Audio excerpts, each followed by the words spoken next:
bagi epinephrine sikit, bagi ubat sikit, settle. So saya nak bercerita tentang muka sengit. So Dr. Roland ada bagi tahu dalam video live dia yang di dalam insert dalam dokumen daripada NPRA, National Pharmaceutical Regulatory Agency, iaitu badan berautoriti di Malaysia yang meluluskan vaksin ini. Dia pun tunjuklah borang itu sendiri sebenarnya mengatakan bahawa 1 dalam 10,000 orang yang divaksin boleh dapat facial dropping, iaitu mata dia jatuh, mulut dia jatuh, muka dia jadi sengit sebelah, ya. Jadi dia kata, boleh dapat. Orang-orang yang komen-komen tu pun semua kata, boleh dapat. Hampa pun pergi ambil betul-betul dekat bahagian yang dia buat muka macam gitu tu, hantar dekat saya. Betul ke doktor, muka boleh sengit? Saya nak cakapkan korang, kita orang jadi doktor ni, kita orang kena pandai analisis. Kita orang tak boleh dengar je orang cakap takut. Dengar je orang cakap takut. Tak boleh. Kami kena ada analytical skill. So kalau hampa tengok Bell's palsy ni ataupun facial nerve palsy, normal epidemiologi dalam situasi yang biasa pun, dalam populasi yang tidak divaksin. Kalau hampa pergi tengok dekat Wikipedia pun, normal. Kalau hampa pergi tengok dekat CDC website pun, normal occurrence adalah 1 dalam 10,000 orang boleh dapat Bell's palsy. Sebab apa? Tanpa sebab. Kita tak tahu. Temporary injury. Temporary benda tu. Saya doktor kecemasan. Jadi saya agak selalu jumpa patient yang facial dropping ni. Of course bila muka tiba-tiba sengit, patient terus akan datang jabatan kecemasan lah, sebab mesti dia takut stroke. Ya, tetapi selepas beberapa pemeriksaan, selepas beberapa test, saya boleh pastikan, ini Bell's palsy sebenarnya encik. Alright, dan 1 dalam 10,000 walaupun tidak divaksin boleh dapat Bell's palsy. Dan itu juga yang diberitahu oleh dokumen. Tengok ini DNA. Ini bagaimana genetik manusia nampak. Kita panggil 2 lapisan. Kalau pakai tocang tu 2 tocang. Dia dua urat. DNA ini manusia punya.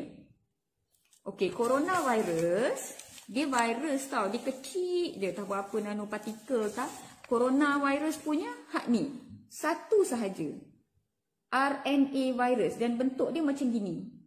Ni nama dia spike protein, nampak tak? Dia bola sepak tapi dia ada tanduk. Dia bukan durian juga, dia tanduk-tanduk gitu, nampak tak? Baliklah hampa tengok saya punya ni bukan iPhone, dia tak boleh flip. Jadinya ini adalah RNA, dan RNA tu jadi tolong ingat manusia DNA, coronavirus COVID ni RNA, tak boleh kahwin, tak masuk. RNA ni tak boleh masuk dalam DNA, DNA ni tak boleh masuk dalam RNA. There's no such thing. Jangan tanya soalan macam tu.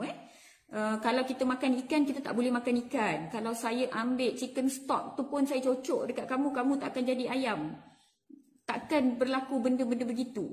Kalau saya ambil air garam, saya cucuk masuk dalam badan kamu pun, kamu tak jadi garam. Sebab manusia is manusia. So benda yang cucuk, kamu tak akan berubah menjadi benda tu. Itu yang pertama.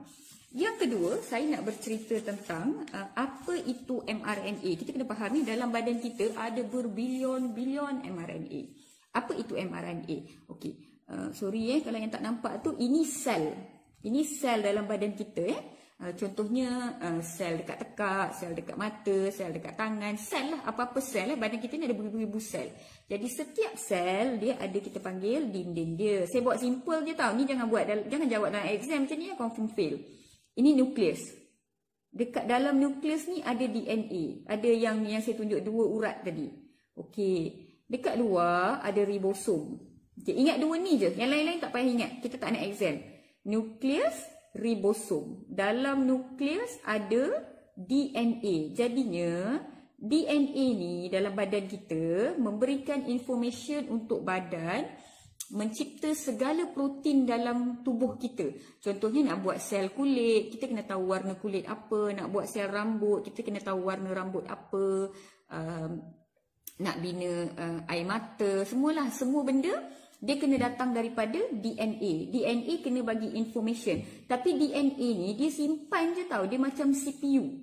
Okey. So, ribosom ini adalah penjana. Dia menjana protein di dalam badan kita. Semua protein di dalam badan kita dijana oleh ribosom. Jadi mRNA, M bermaksud messenger. Facebook Messenger hampa tu. Ya, M bermaksud messenger. So, messenger RNA ini membawa information daripada HQ, daripada DNA ni kepada ribosom untuk membina sel-sel yang diperlukan. Faham tak? Jadinya macam mana tau? Contohnya ada surat dekat HQ. Jadi semua surat HQ ni simpan. Tetapi pemprosesan daripada surat tu ribosom yang kena buat. Jadi mRNA ni siapa? Postman. Dia bawa surat daripada HQ ni, dia keluar, dia pergi bagi dekat ribosom, zrup dia hilang. mRNA ni adalah satu bubble. Bubble yang sangat tak stable. Lepas bagi je information, dia pecah, dia hilang. Dia sangat tak stable. mRNA yang asli yang di dalam badan kita. Jadi, proses ini yang diaplikasikan di dalam pembikinan vaksin ini. Faham ya? Bukannya DNA, bukannya pencetak ini. Ada orang kata mRNA itu pencetak. Memang saya piat telinga dia. Dia bukan pencetak, dia postman je. Dia bawa information tu, dia pergi bagi kat sini, dia pecah. Dia bawa information, dia pergi bagi tu, pecah. Dan mRNA ni, tang saya tengah berborak dengan korang ni, ada berlambat-lambat dalam badan kita. Dan dia continuously tengah buat kerja. Faham tak? Jadi, dan mRNA ni dia one way. Dia tak boleh ulang alik. Pergi kat sini ambil balik, pulang balik, ambil balik, pulang balik. Tak boleh. Dia tak boleh underwork, overpaid. Tak boleh. Terbalik. Dia tak boleh overwork, underpaid. Tak boleh. Dia buat satu kerja je. Dia pergi, siap. Hantar, hilang. Hantar, hilang. Jadi akan ada yang baru yang tercipta all the time. Dia hanya memberi informasi apa protein yang perlu dijana oleh ribosom tersebut. Okey, jadi kita tengok ini yang kita aplikasikan di dalam pembikinan vaksin Pfizer ataupun Moderna yang kita sebut mRNA vaksin. Apa dia buat? Mai nak tunjuk. Mai nak tunjuk sikit. Sekejap kena lipat sikit kertas ni kan hampa tak nampak kan. Okey, ini sel Okey, apa berlaku ada ribosom. Jadi mRNA ni dia bawa. Dia pergi bagi kat ribosom ni. Dia bagi tahu dekat ribosom apa protein yang dia kena buat. Ya, apa protein yang ribosom tu kena jana. Jadi dia bukannya bagi tahu macam, dia bukannya bagi protein tu tahu, dia bagi tahu coding dia. Dia bagi tahu dia punya urutan sequence dia. Okey, so dalam kes COVID ni kalau hampa tengok dia punya virus COVID ni kan ada bintang-bintang, ada tanduk ni kan. Jadi mRNA ni dia bawa information tentang tanduk ini sahaja. Dia bawa information tu, dia pergi bagi tahu kat ribosom, tolong buat protein seakan-akan tanduk ini. Jadi ribosom pun baca dan dia akan buat tanduk tersebut. Jadi anti-vaksin ini adalah vaksin terbaik untuk korang. Sebab korang kan tak suka prinsip yang mengatakan bahawa masukkan vaksin di dalam badan. No.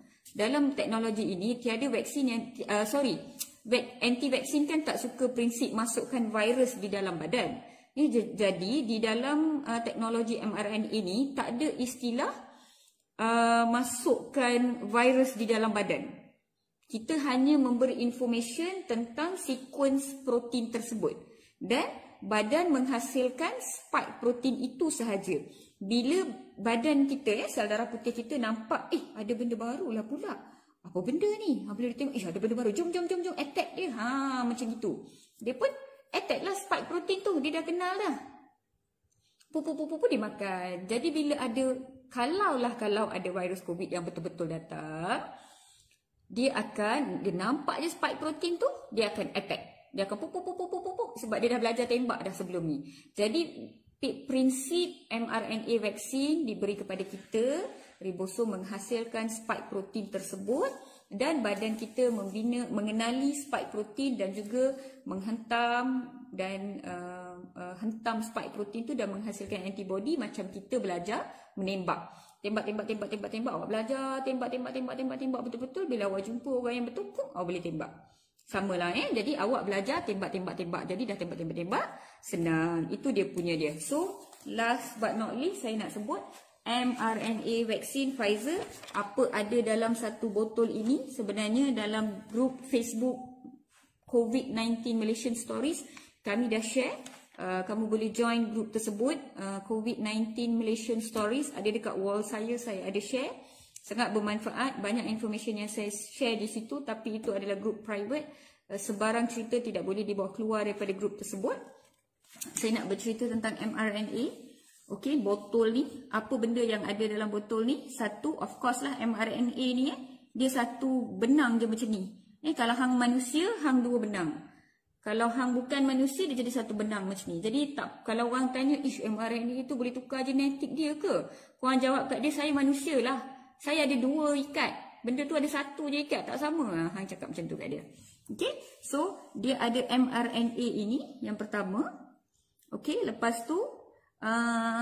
Ini bubble ni. Korang boleh nampak dalam botol vaksin ni. Dia ada bubble. Bubble ni adalah lipid. Ada 4 jenis lipid. Panjang-panjang nama dia lah. PEG lah. Apa benda lah. Tapi ada 4 jenis lipid. Untuk menyimpan betul-betul mRNA ni, tak nak bagi dia hilang. Sebab macam saya cakap tadi, mRNA ni dia sangat unstable. Dia sikit-sikit pop dia hilang. Jadi untuk menyimpan mRNA tu dalam keadaan yang selamat, kita perlukan bubble lemak ini.